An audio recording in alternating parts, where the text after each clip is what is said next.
Poiseuille's equation. The Poiseuille's equation talks about a fluid flow through a narrow tube. It talks about the fluid flow through a narrow tube. So Poiseuille says that the rate of flow of volume of a steady flow or a laminar flow, a non-turbulent flow of fluid through a narrow tube is directly proportional to the radius of the tube. It's directly proportional to the radius of the tube, the coefficient of viscosity, and the pressure gradient across the tube. Let's take this narrow tube for an example, having a radius of simple r, and for a fluid to flow through a tube, there must be a pressure difference at either ends of the tube. So if we take the fluid is flowing this way, so this here the pressure must be greater than here. So let's take the pressure here as P1 and pressure here as P2 and the length of the tube as simple L, like this. So here Poiseuille states that the rate of volume flow that is given by the volume divided by the time, that is the rate of flow of volume. So let's give the symbol capital Q for this, that is volume divided by T. Let's take it as capital Q. So Q is the rate of volume flow. So he says that it is directly proportional to the radius of the tube. So that is Q is directly proportional to the radius simple r. So let's take it as the power as simple a, since we don't know. And the other factor Q is directly proportional to the coefficient of viscosity of the fluid. Let's take it as eta to the power y. And the next is pressure gradient across the tube.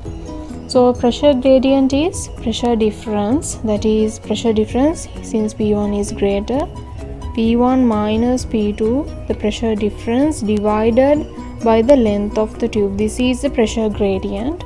So the difference in pressure can be taken as delta P. So it's divided by L. So this is the pressure gradient across the tube. So we take it here, delta P divided by L to the power C.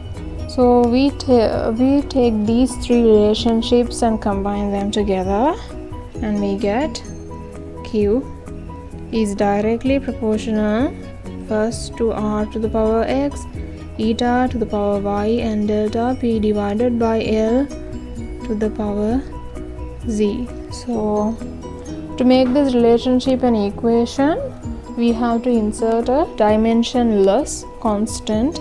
Let's take it as k. So we can then put the equal sign and we rewrite our equation by inserting this dimensionless constant k, r to the power x, eta to the power y, delta P divided by L to the power z. So k, this dimensionless constant k is equal to 5 divided by 8. Now to find the values for simple x, y and z, we have to follow dimensional analysis. So when we follow dimensional analysis, here Q is volume divided by time. So we have volume divided by time equals r to the power x, that is this, and here we have the coefficient of viscosity to the power y, and pressure ml minus 1 t minus 2, pressure divided by the length here to the power z. So when we solve this, when we expand, we get it like this. So m y plus c and L x minus y minus 2z, and for t we have minus y and minus 2z. So when we get three equations, we get L3 equals x minus y minus 2z, and for m, since m is having 0 power here, 0 equals y plus z, and for t, minus 1 equals minus y minus 2z. So when we solve these three equations, we get the values like this: x equals 4, y equals -1, and z equals 1. So when we substitute these equations for these values for x, y, and z, we get our relationship like this: q equals 5 divided by 8 r to the power 4 eta to the power -1 and delta p divided by l to the power 1. So our equation becomes q equals 5 divided by 8. We have r to the power 4. Eta is having -1 power, that is it's in a division, eta, and delta p divided by L. So this is our Poisson's equation that we derived. So this is the Poisson's equation that we use for a streamlined laminar flow of fluid through a narrow tube. So this equation is used for a fluid flow through a narrow tube. There are some conditions to use this equation, that is, the tube should be horizontal.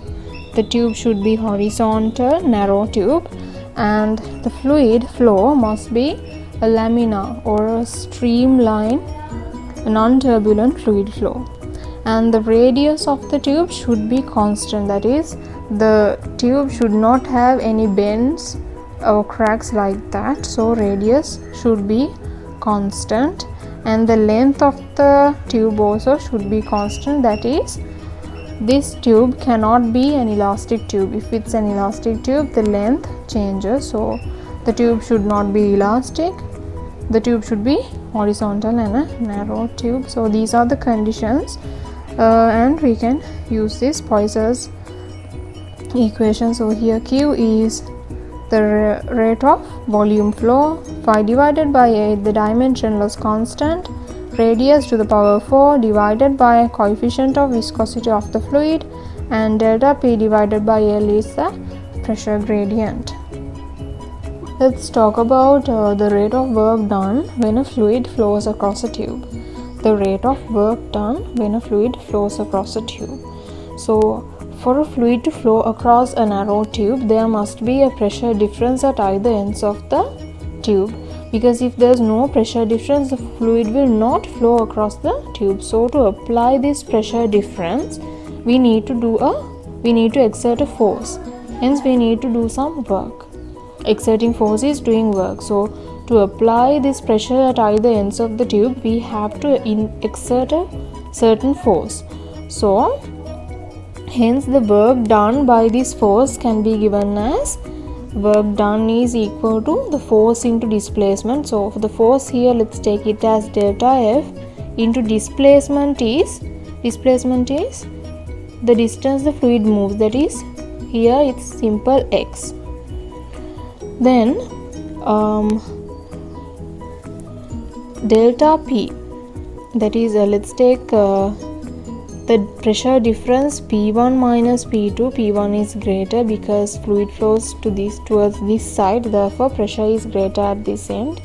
So P1 minus P2, let's take it as delta P, the pressure difference, and pressure is equal to force divided by area. So we are going to apply the terms of pressure instead of this delta F, that is the force. So when we subject F is equal to the pressure difference delta P. The area is the cross sectional area, capital A. So this is delta F. So when we substitute delta P A into here, we get the work done is equal to delta P pressure into area into the displacement, that is simple x. So here this AX, the cross sectional area into the displacement x, that is the volume. AX is volume because cross sectional area into the length. So this is volume, so we can write it again as W equals delta P, here volume. Then we have to calculate the rate of work done. This is the work done in terms of the pressure difference and volume. So rate of work done is power. Rate of work done is power. So power can be written as power is equal to the work done, or the energy, the work done divided by the time. Work done divided by time. So when we substitute delta PV instead of this W, so we get power equals, we substitute delta PV here, delta PV divided by T. This is V over T, that is volume divided by time. Volume divided by time is rate of flow of volume. So rate of flow of volume can be given the term here, the V divided by T is Q, the rate of flow of volume.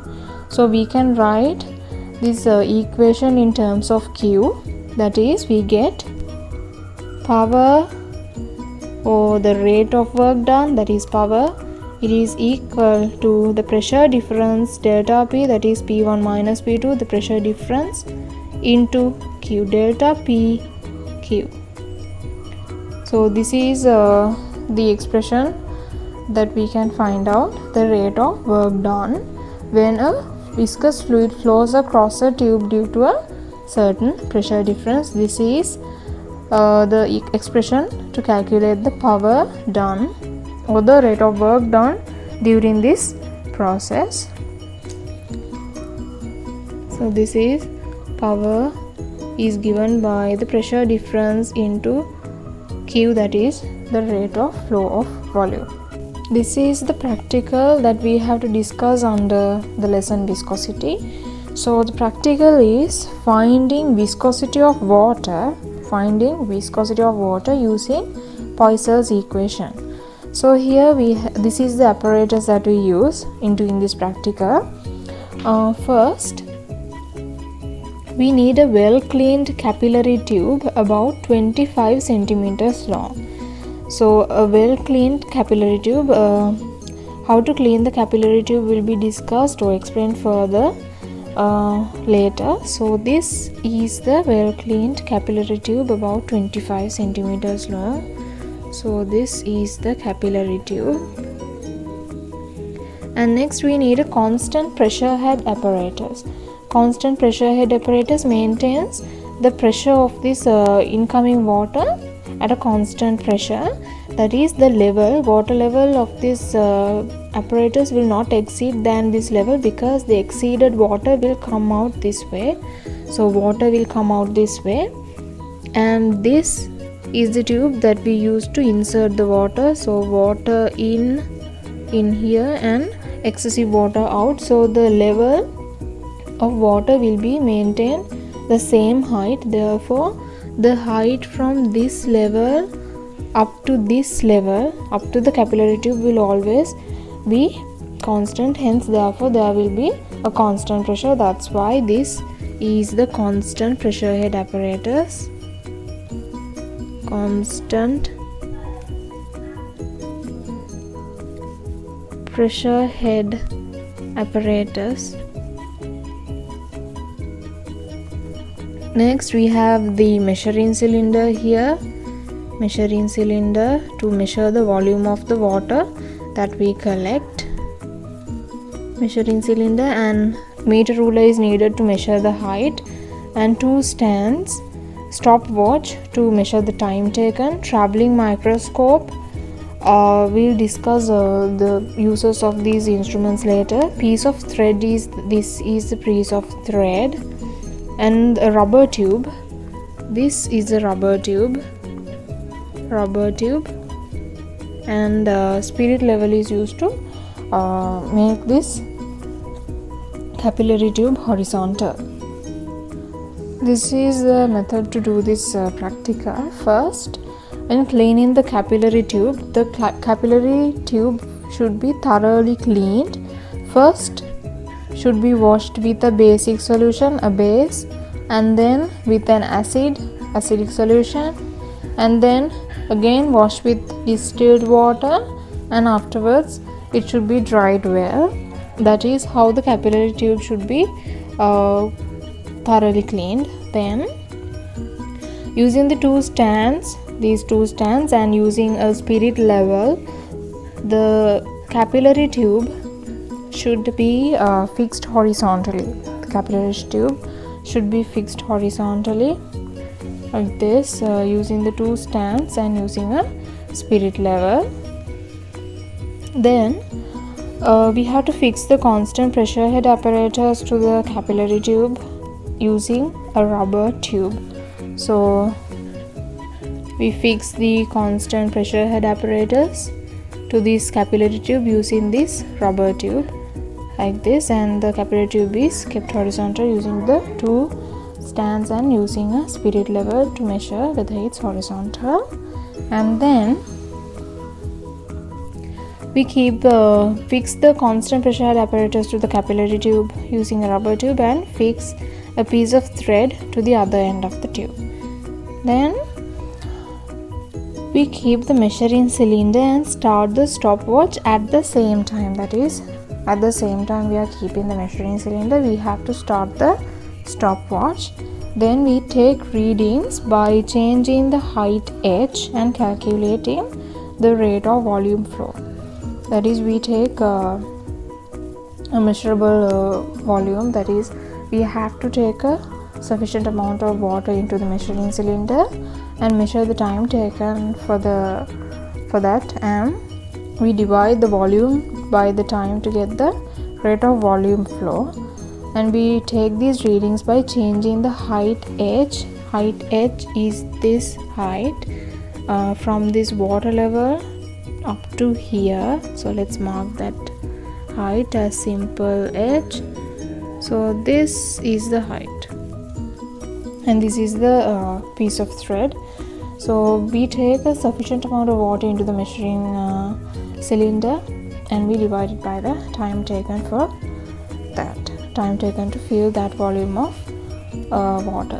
And then we plot the graph V over T, that is rate of volume flow versus the height.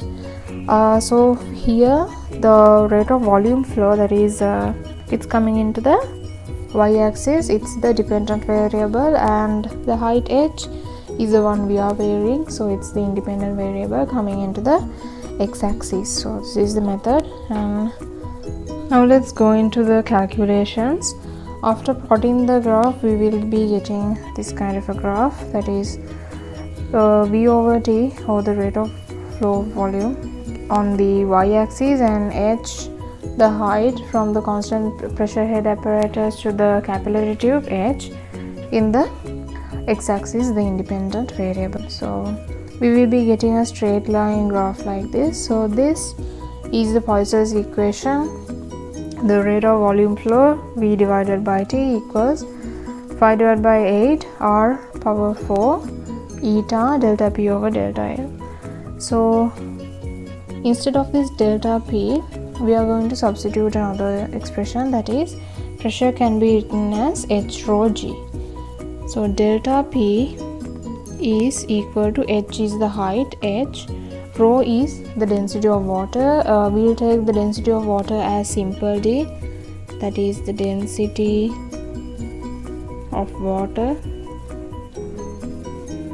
and H d G. So we will substitute this expression into delta P here, and we will get V divided by T equals 5 divided by 8 R to the power 4 divided by eta, and instead of delta P we are using HDG.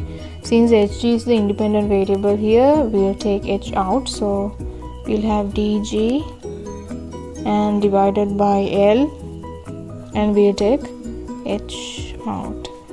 So V over T here is in the y-axis, so this is y, equals, this whole thing is m and h is in the x-axis, so it's x. So we are getting a y equals mx type graph.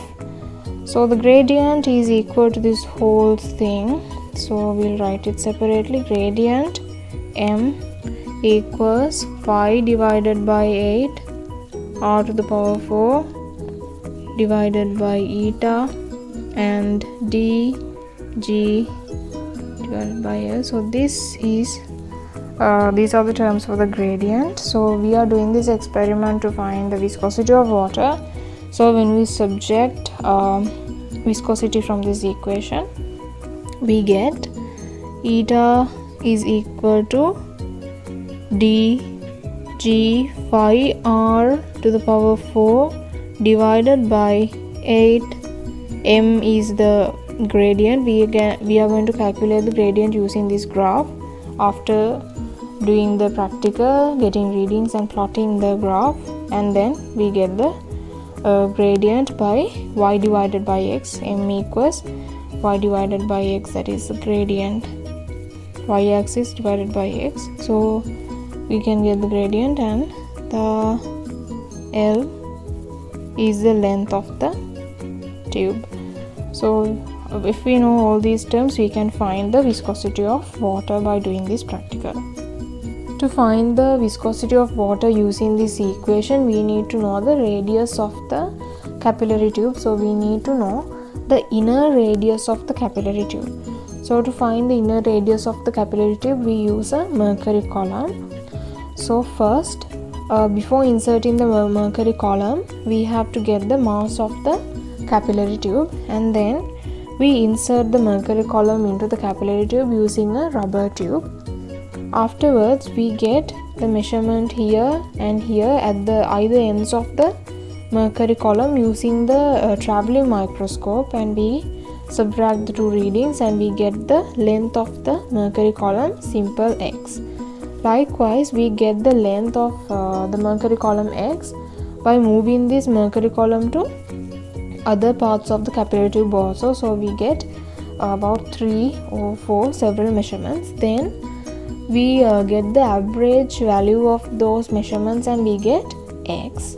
After we get x, let's say after that we have to measure the mass of the capillary tube again, that is with the mercury column. Afterwards, we subtract the two mass measurements, that is the mass we took with the capillary tube plus the mercury column and only the capillary tube, and we get the subtraction, we get the mass of the mercury column. So if we take rho as the density of the mercury column, density of mercury as rho, and we can write the equation rho equals mass divided by volume. So we got the mass by subtracting the two masses. So mass of the mercury column divided by let's say the volume of the mercury column as V dash. So when we subject this mass equals V dash rho. So V dash is the volume of the mercury column. We can get it by multiplying the area of cross section of the mercury column with its length, that is x. So to get the area, it is phi r square, the inner radius of the capillary tube. So we apply it here. M equals phi r squared x, the length, into rho. Then we subject r squared from this expression. So r squared equals m, that is the mass of the mercury column, divided by phi x rho. Therefore, we need to get the power 4 of r. So we multiply again we can get it like this by squaring this whole equation. We get r to the power 4 equals m divided by phi x rho, the density of mercury. So when we power to this whole equation, we get it here to the power 2. So by we know the mass and we know phi and x. We measured it using the traveling microscope, and we know the density of mercury. So we can calculate the value of r to the power 4 and we substitute it here. So we know this one. Then we know the density of water and the gravitational acceleration. We know r now, and m is the gradient, that is we calculated using this graph, and L is the length of the capillary tube, that is we take about 25 centimeter length capillary tube. We can measure it using the meter ruler, and we know this one too. So we can get the viscosity of water using this method. Let's go through the important points of this practical. So the first point is to get accurate readings and to complete the graph accurately, a sufficient amount of water should be allowed to flow. So in this practical we are collecting water to the measuring cylinder within a selected time interval. So to have a sufficient amount of time interval, we need to flow a lot of water. So this practical can only be done for abundant fluids. Water is an abundant fluid. But for rare and expensive fluids, we cannot do this practical. For example, mercury. That's the first point. Then the second, a piece of thread is fixed to the open end of the capillary tube. Why are we fixing this piece of thread? That is the first reason, to prevent creation of an unwanted pressure difference across the tube due to formation of a water meniscus due to surface tension. We have surface tension to discuss later on.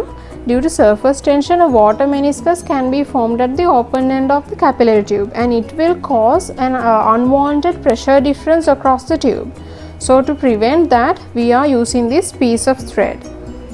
And the second reason for using this piece of thread is to avoid spilling of water. That is the second reason. Then to make the capillary tube horizontal, spirit level is used. To make it horizontal, spirit level is used. Why? Because to apply Poiseuille's equation, the capillary tube should be horizontal. If it's not horizontal, we cannot apply the Poiseuille's equation. And the next point, during the practical, the height h. What is the height h? That is from the capillary tube to the water level of the constant pressure head apparatus. That height h should not be very high, because if it is very high, then the fluid flow will become turbulent and Poiseuille's equation cannot be applied. The fluid flow will become turbulent because the Poiseuille's equation can only be applied to non-turbulent flow, that is a laminar flow. But if the height h is increased, the fluid flow will become turbulent, hence we will not be able to apply the Poiseuille's equation. And the next point is, if the fluid flow become turbulent, the graph will take the shape of a curve. The shape is shown here. This part is when the fluid flow is non-turbulent, that is when the fluid flow is laminar. This will be the straight line graph that we talked about earlier. We will be obtaining this. But if the fluid flow become turbulent due to that increase in height h, then the graph will take a curve like this. So then to get the gradient, we cannot use this portion of the graph. We have to use only the straight line part of the graph. That is the next point. Then the internal radius of the capillary tube should be measured very accurately. It should be measured very accurately. Why? Because the first reason, the radius of the capillary tube, it is very small. You know, the capillary tube is a very small tube and the internal radius is even smaller. So when the radius of the capillary tube is very small, the percentage error becomes very high. Percentage error becomes very high because the internal radius of the capillary tube is a very small measurement. And the next reason is, radius appears as a power of 4, that is r to the power 4 in the equation. It appears as a power of 4, that is the equation is q equals 5 divided by 8 r to the power 4 divided by eta delta p over L.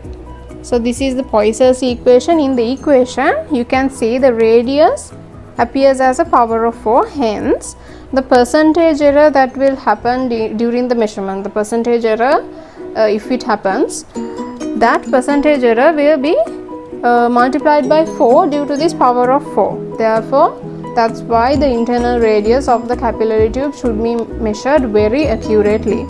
So these are the important points of the practical. So this is the practical that we do to find the viscosity of water using Poisson's equation.